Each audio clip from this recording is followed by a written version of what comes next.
Buenas tardes amigos, hermanos que nos escuchan. Este es su hermano Magdiel Narváez, transmitiendo desde Guaynabo, Puerto Rico para el mundo, a través de la página de la Iglesia Cristiana El Sendero de la Cruz, que pastorean nuestros hermanos Elizabeth y Mauricio Guidini. Tal como se los prometí el martes pasado y lo he estado anunciando por las redes, hoy estaremos hablando sobre el mensaje a las 7 iglesias del Apocalipsis. Si no nos diera el tiempo, de aseguro que Lisbeth Guidini hará todo lo posible porque tengamos un espacio adicional para poder concluirlo. Porque son 7 iglesias y a veces se me van 4 en una hora y entonces quisiera que pudiéramos tener las 7, pero es mucha información y quiero que la podamos leer y la podamos entender con mucha calma. A los hermanos que les gusta el tema de lo que está pasando en el mundo actual, les invito a considerar hoy en el segmento de las señales del fin en la emisora Nueva Vida. Pueden entrar a su página de Facebook, Nueva Vida 97.7, y a las 8 de la mañana estaba este servidor y estuvo hablando de la transición en la que el mundo se ha sometido del siglo XX al siglo XXI y todas las cosas que hemos perdido y las que hemos cambiado de forma drástica. Voy a dar unos segunditos adicionales, mientras tanto las personas se siguen conectando para que después no se pierdan en la explicación. Siempre pues, va a ser difícil que todo el mundo llegue a tiempo, ¿verdad? Pero aquí estamos en el nombre del Señor. Vuelvo y repito, hoy en el segmento de Nueva Vida a las 8 de la mañana estuve explicando lo que teníamos en el siglo XX y lo que se perdió en el siglo XXI, dando la base de que se va preparando el ambiente, lo que llamamos nosotros el ambiente espiritual del reino del anticristo.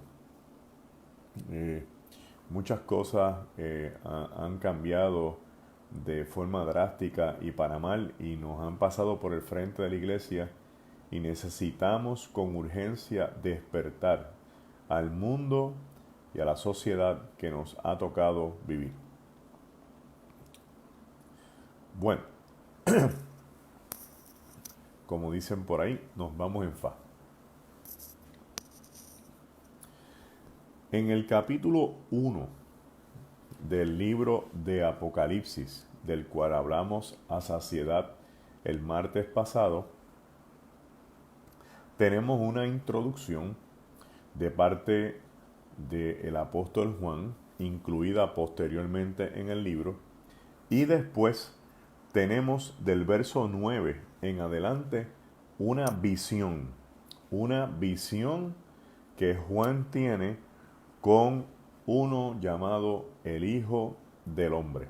El Hijo del Hombre es una figura escatológica dentro del mundo judío que representa la mano de Dios en los tiempos de Apocalipsis, o sea, la mano de Dios interviniendo a favor de los suyos en momentos de crisis, y esta figura se sucedió de forma interesante en el tiempo donde el mundo judío estuvo en Babilonia y eventualmente estuvo en Persia. También nosotros vemos el Hijo del Hombre en la figura de Jesús. Jesús es el Hijo del Hombre, quien entonces en los evangelios se autoproclama a sí mismo como esta figura del final de los tiempos y le añade también a esta capacidad apocalíptica el poder de sanar enfermos y el poder para perdonar los pecados. Esto hace una conmoción en su época, la gente se sienten desacertados, ¿verdad? Porque nunca habían escuchado que alguien se llamara a sí mismo Hijo del Hombre, pero Cristo así fusiona la figura del final de los tiempos del mundo judío con la figura del final de los tiempos del mundo cristiano, se fusiona en una sola, y este es Cristo, el Hijo del Hombre, el que puede juzgar a los vivos y a los muertos, el que puede perdonar los pecados y tiene poder para sanar las enfermedades. Juan tiene esta visión y se encuentra con Jesús en la figura del Hijo del Hombre. Y note usted que desde los versos 9 en adelante, hasta prácticamente el verso 20 del capítulo 1, del verso 9 al 20 del capítulo 1, Juan hace una descripción de todo lo que él ve. En otras palabras, en esos 12 versos hay una cantidad de características sobre Cristo en la visión que dijo. Estamos aquí de nuevo, ¿sí? Bien. Estos 12 versos son las características que Juan ve en Jesús. Ahora bien, présteme atención porque aquí vamos a hacer como un pequeño pareo para que usted pueda aprender más Biblia y aprender de los estilos de los autores.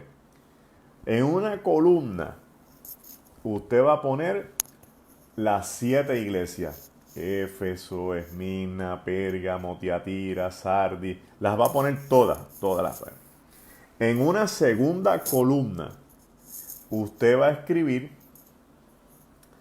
la característica que identifica a Cristo cuando le habla a esa iglesia.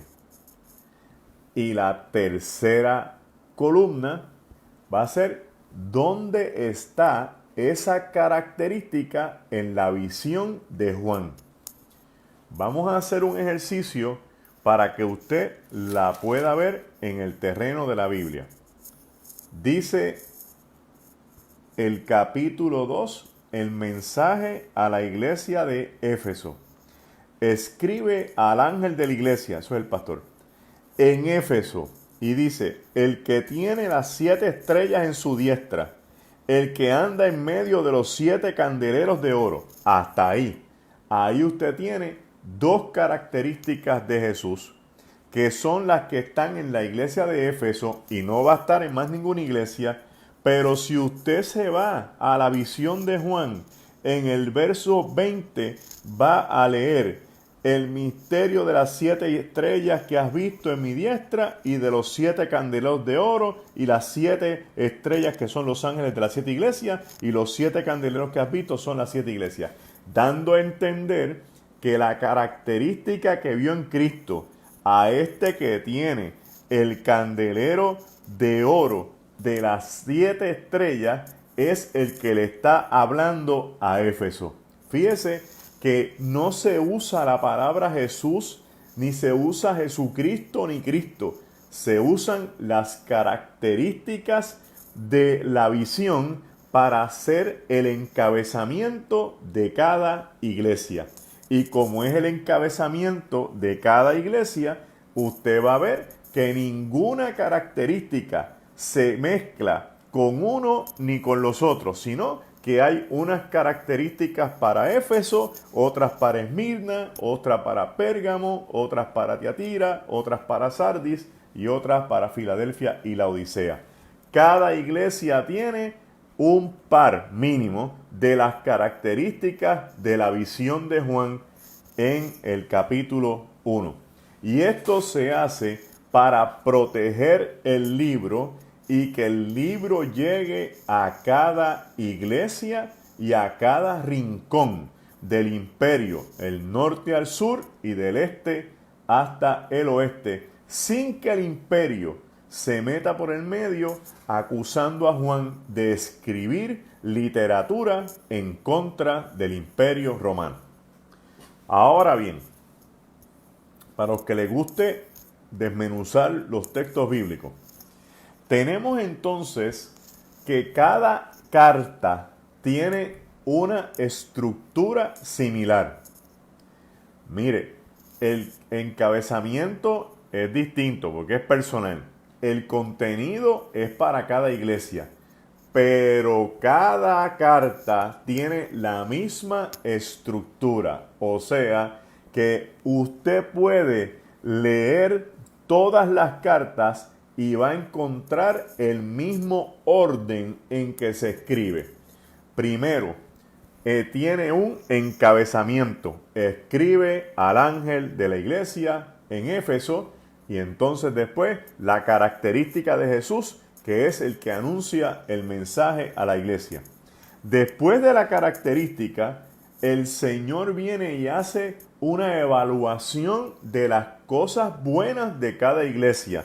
Yo conozco tus obras, y ahí dice que tuviste paciencia, que has seguido adelante, que has guardado la fe, que no me has dado la espalda, que detestas a esta gente que yo también detesto. O sea, hay una característica buena de la iglesia que el Señor la hace resaltar.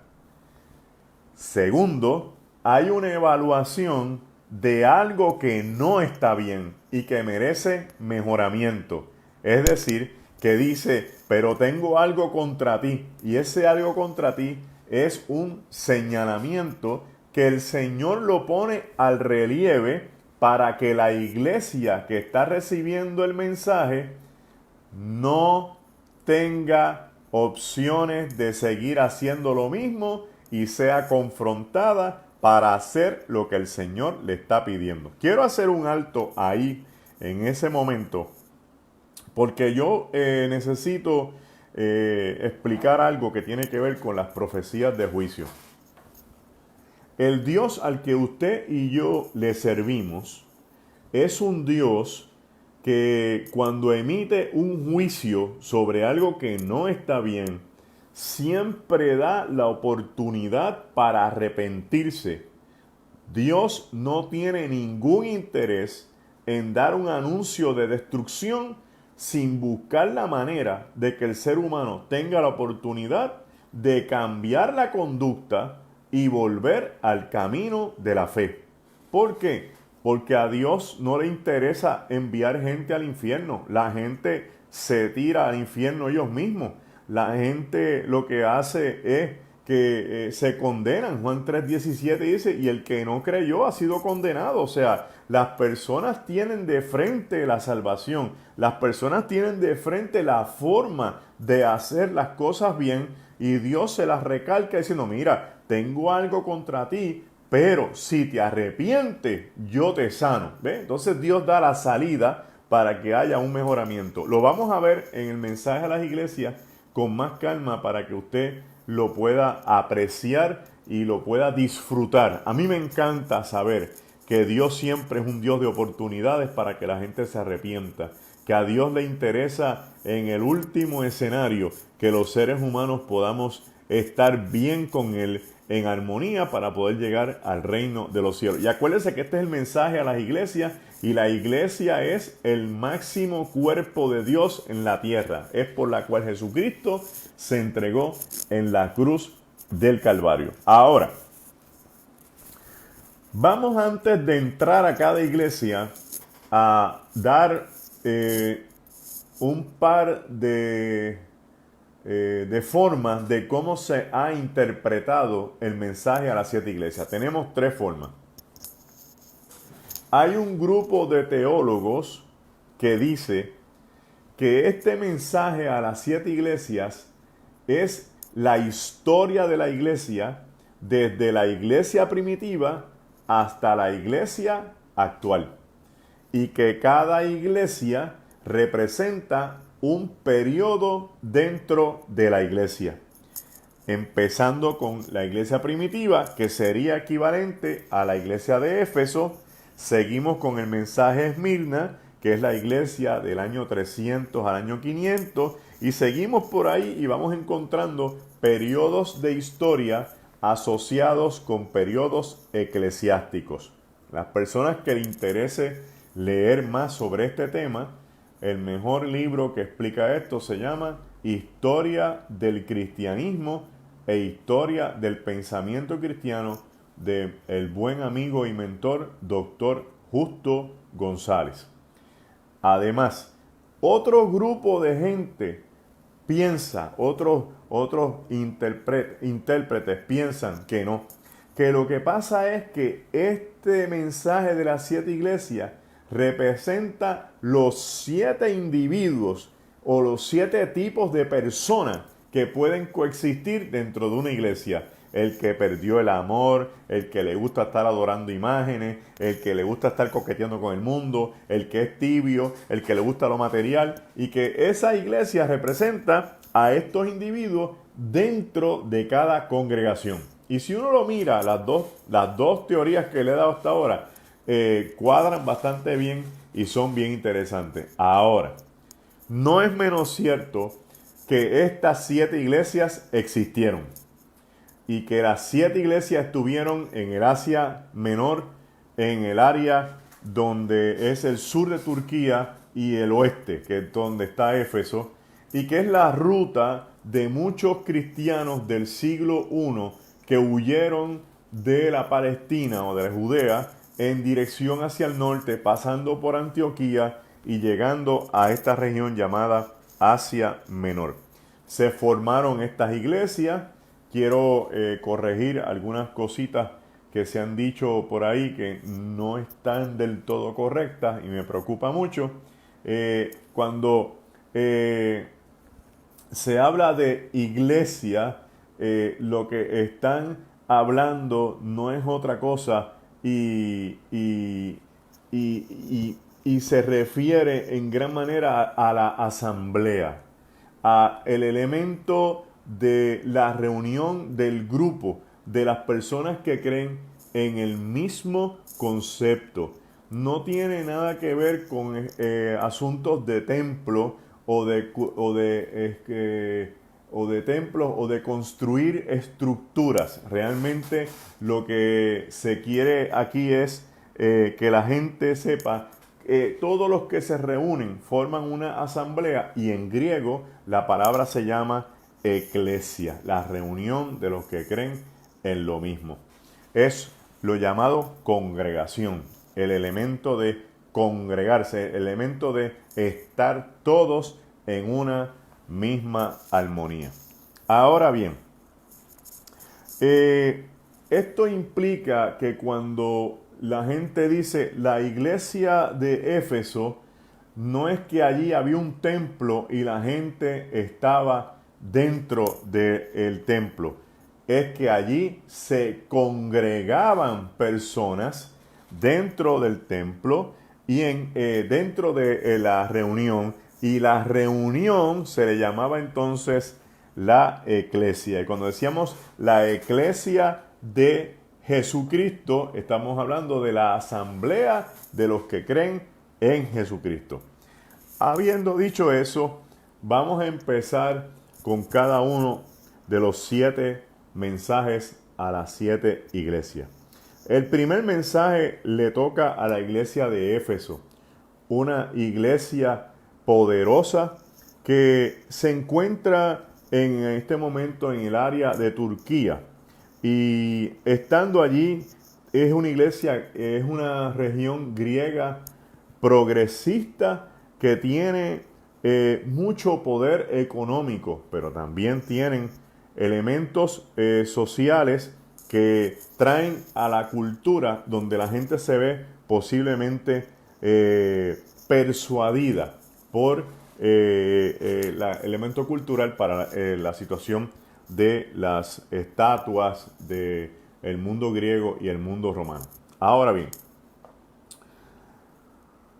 el Señor le dice a esta iglesia que Él es el que tiene las 7 estrellas en su diestra y que Él anda en medio de los 7 candeleros de oro. Dice: yo conozco tus obras y tu arduo trabajo y paciencia, y que no puedes soportar a los malos, y has probado a los que dicen ser apóstoles y no lo son, y los has hallado mentirosos, y has sufrido y has tenido paciencia, y has trabajado arduamente por amor de mi nombre, y no has desmayado. Hasta ese momento el Señor está elogiando el trabajo de la iglesia de Éfeso. Note usted que en 2 ocasiones ha mencionado la palabra paciencia, que significa el poder soportar las pruebas y los procesos de las personas en contra de la iglesia. También dice que no puedes soportar los malos y que ha pasado por pruebas a los que son apóstoles y a los que has hallado mentirosos y han sufrido. También habla de que has trabajado arduamente por amor de mi nombre y no has desmayado. Cualquiera quisiera,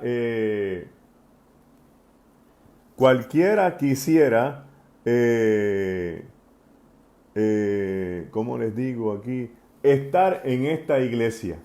En cualquier momento quisiéramos asistir a esta iglesia y ser personas que asistiéramos, porque esta es una iglesia espectacular. Esta es una iglesia que tiene elementos de arduo trabajo, de fe, de esperanza, de mucho amor. Y entonces, después, uno diría, yo quisiera estar en esta iglesia que tiene el elemento de la verdad y que son gente poderosa, que pueden hacer mucho, que estamos llenos de amor. Es algo espectacular, es algo que de verdad vale la pena. Pero, dice el texto bíblico, tengo contra ti que has dejado tu primer amor. Recuerda, por tanto, de dónde has caído y arrepiéntete. Y haz las primeras obras, pues si no, vendré pronto a ti y quitaré tu candelero de su lugar, si no te hubieras arrepentido. Pero tienes esto, que aborreces las obras de los nicolaitas, los cuales yo también aborrezco. Y entonces el Señor le hace un señalamiento y le dice que ha dejado el primer amor. Ese primer amor, ese amor donde la gente está en la euforia y está en el proceso de echar hacia adelante, dice el Señor que esta iglesia lo ha perdido y que el Señor tiene esto contra él, buscando la forma de ver cómo se resuelve. Y aquí lo que le dije ahorita, todos en algún momento hemos cometido errores y hemos dejado de hacer las cosas como son. Pero para eso está el Señor, para perdonar, para restaurar y para redimir. Y Dios levanta a la gente que cae en el suelo aún contra viento y marea. Y la gente que no cree que Dios puede restaurar las vidas se enfrentan al Espíritu Santo. Y aquí el Señor está diciendo, recuerda por tanto de dónde has caído y arrepiéntete. Entonces le hace un llamado a la evaluación interna de qué es lo que ha sucedido y por cuánto, en qué momento cayó esa vida para que ahora el Señor también lo pueda restaurar. Dice, y vuelve a hacer las primeras obras, porque si no, vendré pronto a ti y quitaré tu candelero de su lugar, si no te hubieses arrepentido. Pero tienes esto, que aborreces las obras de los nicolaitas, las cuales yo también aborrezco. El que tiene oído, oiga lo que el Espíritu le dice a la iglesia. Y con todo y eso, el Señor le dice, de todas formas te estoy dando la salida, porque es en misericordia. Sal a tiempo, arrepiéntete, busca aquello que hiciste mal y reconcíliate conmigo. El elemento aquí interesante es que esta iglesia ha sido el elemento el elemento esencial para evaluar que esta iglesia tenía dos problemas fuertes, dos problemas importantes. Y el primero de ellos es que había una lucha por montar lo que se llama una estructura de gobierno dentro de la iglesia. Y esto es bien triste porque cuando se monta una estructura jerárquica dentro de la iglesia, la estructura que es horizontal, que va hacia lo largo, que es una estructura de servicio, se reduce para convertirse en una estructura vertical que es una estructura de jerarquía. Entonces tenemos que mandar dinero a todos los que están en la estructura jerárquica versus lo que se mandaba a la estructura horizontal, que era de evangelismo y de misiones. Y la iglesia empezó a pelear porque el primer amor estaba basado en las misiones y en el evangelismo. No puede echar adelante una iglesia si no tiene amor por las almas en el evangelismo y en las misiones. No puede echar adelante una iglesia si lo que no está en su corazón es aquella frase de Jesucristo de ir y predicar este evangelio a toda criatura. Así que había que sacar de carrera esa estructura horizontal en contra de la estructura vertical. Lo segundo es que esta iglesia empezó también a tener problemas porque mucha gente empezó a desarrollar las mentalidades de las mentalidades de teología, de escribir, de contestar, y entonces el elemento de la contestación se fue apagando el espíritu y se fueron dedicando un poco más a la letra. Y entonces, ¿qué ha sucedido? Que cuando la gente empezó a crecer en teología, se apagó aquella llama del aposento alto y no siguieron adelante. Y el Señor los está llamando porque esa llama del Espíritu Santo está representada en el candelabro de las 7 estrellas. En la iglesia de Esmirna dice: escribe al ángel de la iglesia en Esmirna, el primero y el postrero, el que estuvo muerto y vivió, y que dice esto: yo conozco tus obras y tu tribulación, tu pobreza, pero tú eres rico, y la blasfemia de los que dicen ser judíos y no lo son, sino sinagoga de Satanás. No temas en nada de lo que vas a padecer. He aquí el diablo echará a alguno de vosotros en la cárcel para que seáis probados y tendáis tribulación por 10 días. Sé fiel hasta la muerte y yo te daré la corona de la vida. Aquí tenemos una iglesia que está sobreviviendo en una población llamada Esmirna.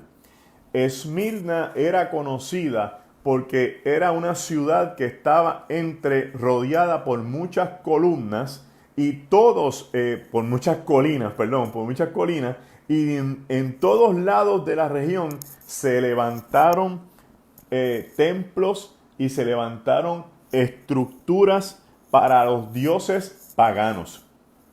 Estos dioses paganos, que son dioses romanos y dioses griegos, también se les celebraban cultos y se celebraban en esa región sacrificios. Y entonces en los sacrificios se comían cosas mundanas. Ahora bien, había aquí unos judíos que se mezclaron con los griegos y con los romanos, y al mezclarse juntamente con ellos, lo que hicieron fue que abandonaron un poco la práctica del judaísmo, y por eso es que se le llama judíos que son falsos y que pertenecen a la sinagoga de Satanás. Los judíos de Esmirna tenían un permiso para ser excusados de la adoración de los dioses griegos y romanos, incluyendo la adoración del emperador, en este caso Augusto César. Y esta adoración fue totalmente eximida para los judíos de la región, pero al cristianos que se reunían con los judíos, a los judíos unirse con los romanos y con los griegos, dejaron a los cristianos al aire y los dejaron sin protección, porque si no estaban con los judíos, no podían adorar a Cristo como el Mesías judío. Esto hizo que muchos judíos fueran en contra de los cristianos y que los romanos los encarcelaran y los metieran 10 días en la cárcel. 10 días era el tiempo reglamentario que podía estar una persona en la cárcel sin que hubiera una acusación formal o un juicio. Si no tenían juicio, si no había una acusación más formal, no lo podían tener más de 10 días y a los 10 días eran libres. Ahora bien, fíjense que el texto dice, sé fiel hasta la muerte y yo te daré la corona de la vida. El que tiene oído, oiga lo que el Espíritu dice a las iglesias. Como Esmirna estaba rodeada por colinas, y en las colinas habían templos, y estos templos parecían como si fuera una gran corona entre todas las colinas y los templos, el Señor le está diciendo, la verdadera corona te la voy a dar yo si vences hasta el final. Y entonces dice que el que tiene oído, oiga lo que el Espíritu dice a las iglesias. Esa frase particular de lo que el Espíritu dice a las iglesias, que tenemos que oírlo, es porque este mensaje no es solamente para nosotros, también es para, no es solamente para este tipo de iglesia, también es para nosotros en el día de hoy, porque nosotros somos la iglesia. Y de esa forma, la iglesia entonces se compone de los que vivieron allá en cada una de estas que son las iglesias del pasado, juntamente con las iglesias para este presente. De esta manera, y así por el estilo, ¿verdad? La iglesia entonces tiene este mensaje para los de la actualidad. También tenemos el mensaje a la iglesia de Pérgamo. Dice, y escribe al ángel de la iglesia en Pérgamo. El que tiene la espada aguda de 2 filos dice esto. Yo conozco tus obras y donde moras, donde está el trono de Satanás. Pero retienes mi nombre y no has negado mi fe, ni aun en los días en que Antipas, mi testigo fiel, fue muerto entre vosotros, donde mora Satanás. Pero tengo unas pocas cosas contra ti que tienes ahí, los que retienen la doctrina de Balaán, que enseñaba a Balac a poner tropiezo ante los hijos de Israel y a comer de cosas sacrificadas a ídolos y a cometer fornicación. También tienes a los que retienen la doctrina de los nicolaitas, la que yo aborrezco. Por lo tanto, arrepiéntete, pues si no, vendré a ti pronto y pelearé contra ellos con la espada de mi boca. El que tiene oído, oiga lo que el Espíritu dice a las iglesias. Al que venciere, daré a comer del maná escondido y le daré una piedrecita blanca. Y en la piedrecita blanca escrito un nombre nuevo, el cual ninguno conoce, sino aquel que lo recibe. Espectacular. Y aquí tenemos esta otra iglesia que tiene dentro de su ambiente el trono de Satanás. El trono de Satanás, porque aquí también hay múltiples templos de dioses paganos donde el enemigo de las almas se mueve como él quiere, incluyendo que hay un mártir llamado Antipas que ha sido muerto por ser fiel a la doctrina del Señor. Y esa fidelidad le ha costado la vida. El Señor le dice que tiene su nombre y no ha negado mi fe. ¿Por qué? Porque lo más importante en la vida cristiana es que las personas aprendan a perdonarse a sí mismos de acuerdo a como el Señor los ha perdonado, y después de perdonarse a sí mismos, que puedan ser fieles para escuchar la palabra de Dios y ser testigos de la palabra donde quiera que estén. Todo lo demás, hermano, sobra. Podemos cantar bonito, podemos levantar las manos, pero aquí el Señor lo que quiere es que seamos fieles hasta las últimas consecuencias creyendo en Él. Y que si alguno cae en el camino, sepa que Cristo lo va a levantar. Y que si alguno peca, abogado tiene para con el Padre. Y que el perdón de Dios supera cualquier otra histeria de la gente en la vida. Y esto lo estamos mirando en la iglesia de Pérgamo porque aquí acaba de morir un hombre. Un hombre que fue testigo de Dios, un hombre que fue testigo de Cristo y no le importó hablar a favor del Señor, teniendo entonces una muerte por ser testigo de Jesús. Viene un tiempo de camino donde la iglesia va a ser desafiada y vamos a tener que unirnos y entender unos con otros que de aquí este elemento de la fidelidad en Cristo va a llegar hasta las últimas consecuencias. Lo otro que dice aquí y que vamos a aprender ahora una nueva técnica para interpretar el texto es cuando dice que tengo unas pocas cosas contra ti, y es que tienes a los que retienen la doctrina de Balaam, que enseñaba a Balac a poner tropiezo ante los hijos de Israel. Cuando en el texto bíblico, cuando en el texto bíblico aparece una referencia a una historia bíblica en otro lugar, la técnica que vamos a hacer es una técnica de referencia cruzada y vamos a hacer un alto y vamos a ver quién era Balaam y quién era Balac, porque de lo que surja de esa interpretación lo vamos a entender acá en el texto en la actualidad de Pérgamo. Balaam y Balac son la célebre historia de un profeta que no quería decirle al líder lo que Dios le estaba revelando y a consecuencia le contaba lo que él quería. Dios, para humillarlo, levantó una mula para que hablara a favor de él, diciendo las cosas como son. Por eso es que dice que enseñaba a Balac a poner tropiezo ante los hijos de Israel y a comer cosas sacrificadas a los ídolos, porque los sacrificios aquí se le dan a la gente para que se los coma, pero los judíos y los cristianos se retractaron de esa práctica porque tenían miedo de que algo que estuviera sacrificado para una deidad fuera algo que tuviera veneno o que envenenara el espíritu de los creyentes.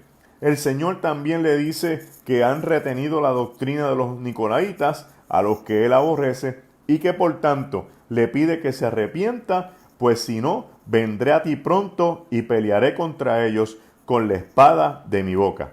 El que tiene oídos para oír, que oiga o que el Espíritu dice a las iglesias. Al que venciere, daré a comer del maná escondido y le daré una piedrecita blanca. Y en la piedrecita blanca escrito está un nombre nuevo. Vamos a hablar sobre la piedrecita blanca un momento, porque esto se ve desde dos tradiciones diferentes. Vamos a empezar con la tradición romana. Los romanos tenían juicios criminales para condenar a las personas que eran acusadas de delitos graves. Estos juicios criminales eran juicios por jurado. Esa figura del jurado no es nueva, llega a nosotros por vía del derecho romano a través de la distancia. Se ponían 12 miembros del jurado alrededor de la corte para escuchar el testimonio del acusado. Y de momento, el acusado podía, ¿verdad?, ser exonerado o ser culpable. El fiscal cerraba con la acusación y pasaba un esclavo por todo cada uno de los jueces y recogía una de las dos piedras. O recogía la piedra blanca o recogía la piedra oscura. La piedra blanca, que significaba en ese entonces la inocencia, y la piedra oscura, que significaba la culpabilidad.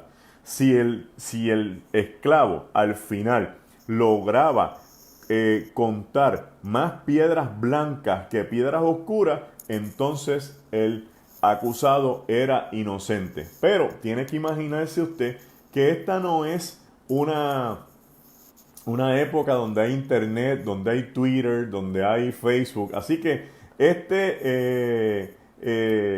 este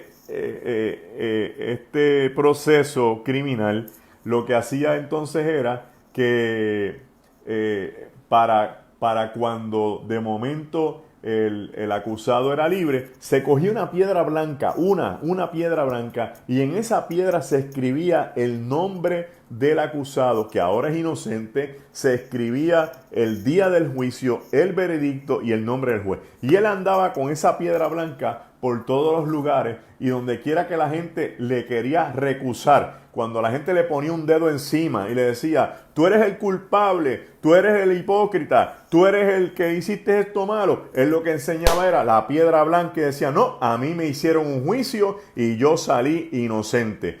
Claro, esto en la perspectiva cristiana es superior a los tribunales romanos. Por eso es que no puede haber tribunales romanos en las iglesias, porque en la iglesia está la misericordia de Cristo que limpia al pecador de sus pecados. Aleluya. Y si eso no es la verdad, deberíamos cerrar las iglesias y no predicar más. Si la gente piensa que están inocentes y están libres de pecado, hermano mío, tienen que mirar lo que dice la palabra en cuanto a la mujer adúltera. Que quien de vosotros no tiene pecado, que tire la primera piedra. Aquí está todo el mundo igual de circunstancias, pero esa piedrecita blanca implica que en aquel gran día, cuando estemos frente al Señor, que es el que de verdad nos puede juzgar, el Señor que es el de verdad que nos puede condenar y nos puede echar al infierno, cuando dice que Satanás, que es el acusador, se enfrenta a nosotros, abogado tenemos para con el Padre que nos va a defender. Y entonces el Señor saca la piedra blanca y dice, este es inocente porque yo lo limpié con mi sangre poderosa. Aleluya, gloria al nombre del Señor. Y por eso es que el presente es más importante que el pasado, porque el presente refleja la misericordia y la gracia de Dios sobre las vidas. El presente refleja cuando la gente puede cambiar en Cristo. El presente refleja cuando las cosas viejas son pasadas y Él las ha hecho todas nuevas. La gente que todavía está en las iglesias reclamando los pasados, la gente que todavía está en las iglesias señalando a los demás, no han conocido ese abogado que detiene la piedra blanca para que pueda ser inocente en el juicio del día de las naciones. A su nombre, gloria.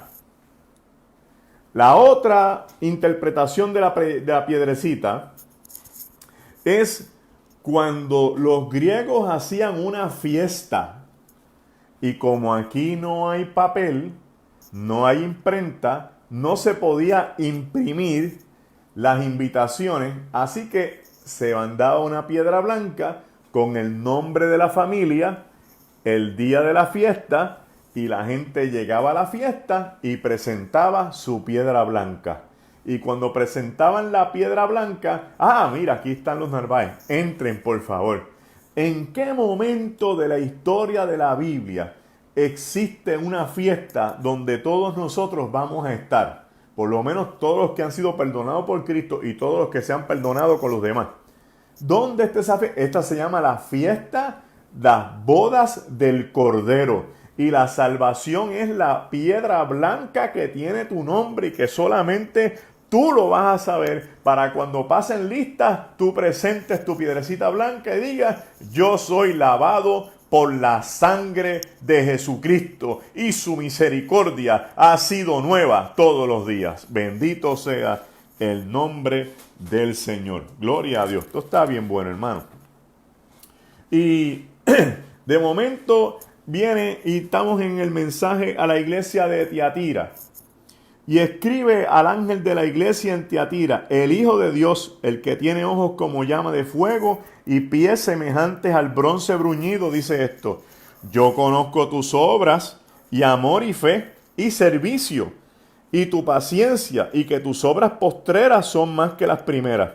Pero tengo unas pocas cosas contra ti, que toleras que esa mujer Jezabel, que se dice profetiza, enseñe y seduzca a mis siervos a fornicar y a comer cosas sacrificadas a los ídolos. Y le he dado tiempo para que se arrepienta, pero no quiere arrepentirse de su fornicación. He aquí yo la arrojo en cama y en gran tribulación a los que con ella adulteran, y si no se arrepiente de las obras de ella, a sus hijos heriré de muerte, y todas las iglesias sabrán que yo soy el que escudriña la mente, el corazón, y os daré a cada uno según vuestras obras. Pero a vosotros y a los demás que están en Tiatira, a cuantos no tienen esa doctrina y no han conocido lo que ellos llaman las profundidades de Satanás, yo os digo que no me importa la carga, por lo que tenéis retenerlo hasta que yo venga. Al que venciere, y guardaré mis obras hasta el fin. Yo le daré autoridad sobre las naciones y las regirá con vara de hierro y serán quebradas como vaso de alfarero, como yo también la he recibido de mi Padre, y le daré la estrella de la mañana. El que tiene oído, oiga lo que el Espíritu dice a la iglesia. Bendito sea el nombre de nuestro Señor.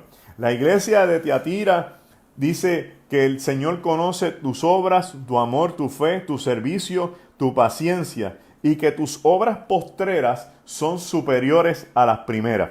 Esta es otra iglesia donde uno quisiera estar, una iglesia casi perfecta, pero dice, pero tengo algo contra ti, que toleras a esta mujer Jezabel, que enseña y seduce a los hijos de Dios. Y aquí tenemos un ejemplo real de personas que dentro de la misma iglesia, viendo lo que Dios es capaz de hacer, aceptaban lo que no podían aceptar. Y Dios le llama la atención para que se arrepientan, porque aquí lo importante no es lo que la persona o la iglesia hizo, es si se arrepintió o no se arrepintió. Y en este proceso, esta mujer Jezabel, que todavía se mete dentro de la iglesia a crear daño, a hacer destruir los hijos de Dios, a hacer que la gente se salga de la doctrina del evangelio, y el Señor entonces le está diciendo, necesito que te arrepientas a la iglesia, pero a la que está haciendo daño le dice, y tú arrepiéntete también, porque si no vendré contra ti y enfermaré a tus hijos. Lo dice ahí, es aquí yo arrojo en cama y en gran tribulación a los que con ella adulteran, si no se arrepienten de las obras. O sea, que la salida es arrepentirse, la salida es llenarse del Señor, la salida es buscar la presencia de Dios para que el Señor vuelva a hacer toda la obra. Lo grande de esta iglesia es cuando el Señor le dice en blanco y negro que solamente Él conoce y escudriña la mente y el corazón. ¿Por qué? Porque esta iglesia tenía una gran lucha de gente juzgándose unos a otros. Había una competencia espiritual de quienes tenían más dones y quienes tenían más poder y quienes representaban mejor el espíritu que otros. Es parecida a la iglesia de Corinto. Había también otro problema gigantesco, y es que no todo el mundo venía de las mismas culturas y de las mismas tradiciones, y por tanto unos que estaban dentro de la iglesia que se creían más espirituales que otros empezaban a juzgar a los que eran menos y a los que habían hecho otro tipo de personas. También tenían el problema que mucha gente no podía adelantarse dentro del liderato de la iglesia porque el resumen que tenían era el más triste. No sé si ustedes se acuerdan que yo hice un alto en Nueva Vida para poner mi testimonio al relieve. Y uno de los grandes problemas que tenemos nosotros es que Dios tiene la oportunidad de que uno asuma sus responsabilidades frente a Él y su culpa, y el Señor perdone, según puede perdonar a los demás. Es una lástima que haya personas que piensen diferente, pero el Señor conoce todos los corazones y conoce todo lo que pasa en la mente de las personas. El Señor tiene un reto con esta iglesia profundamente e invita a la iglesia a que guardare mis obras hasta el fin, porque yo le daré autoridad sobre las naciones. Fíjese que esta es la única iglesia en todo el mensaje de las 7 iglesias que el Señor le dice que guardara sus obras hasta el fin. En otras palabras, que fuera genuino y que después de arrepentirse se mantuviera hasta las últimas consecuencias. Que el Señor guarda las obras y a esta iglesia le van a dar la autoridad sobre las naciones. Donde nosotros podemos entender que existe un paralelo bíblico en este aspecto el juicio de las naciones. Pues si usted lee el capítulo 20 de Apocalipsis, se va a dar cuenta que en el capítulo 19 hay una crisis existencial donde es la lucha de los ejércitos del mundo contra Jesucristo para él establecer el reino. Una vez ese juicio cae contra las naciones de la tierra, el Señor establece su reino en la tierra para vivir por 1000 años de paz y de armonía juntamente los que han sobrevivido. Entonces, ¿qué sucede? Que allí dice que el Señor reinará sobre las naciones con sus santos y reinarán con vara de hierro, aquí como está escrito en el Apocalipsis. En otras palabras, que los que venzan tendrán una recompensa para vivir en el milenio de paz con Jesucristo. También dice que como yo también le recibí a mi Padre y le daré la estrella de la mañana. La estrella de la mañana es Cristo, que es la luz verdadera. Voy a hacer un pequeño ejercicio para que usted pueda después leer más la Biblia y lo pueda apreciar como yo lo aprecio y como a mí me gusta mucho. Cuando en el libro de Génesis, capítulo 1, Jesús habla sobre Jesús, Dios dice, y creó Dios los cielos y la tierra. Y entonces, en el cielo y la tierra, después, antes de hacer el sol, antes de hacer las estrellas, y dice, y dijo Dios sea la luz. Y entonces uno dice, espérate, porque la luz que hay en el mundo es del sol, de la luna y de las estrellas. ¿Por qué Dios tiene que decir sea la luz? Porque esa luz es Cristo, es la verdad, es el verbo, es la vida. Y eso Cristo vuelve y lo dice en los evangelios cuando Él dice que Él es la luz del mundo. Esa luz del mundo es la estrella de la mañana. Este proceso interesante donde el Señor, personas que estén esperando y que sean fieles hasta el final, serán aquellos que se disfruten la luz del mundo. ¿Y por qué hay que disfrutarse esto? Hay que disfrutárselo porque al final del libro Apocalipsis, que es el último capítulo de toda la Biblia, entonces dice que habrá un cielo nuevo y una tierra nueva. Y obviamente la luz del Cordero alumbrará todo el tiempo. Y con él los que fueron y vencieron hasta el final. Bueno, hermanos, hablaré con Lisbeth Guidini para que nos den un espacio adicional y podamos entonces hablar de las 3 iglesias que nos quedan, ya que el tiempo ha corrido bastante y ha sido bueno, no sin antes darle mi abrazo en el amor del Señor y hacerle saber que en Cristo somos más que vencedores. Recuerde que nos queda la iglesia de Sardis, la iglesia de Filadelfia, la iglesia de la Odisea, y si nos da un poquito de tiempo, entonces les hablo de los 4 jinetes del Apocalipsis. Sean todos bien bendecidos y un abrazo en el amor de ese Dios poderoso que perdona, redime y restaura a la vida que el Señor nos ha dado. En su nombre, amén. Dios me lo bendiga.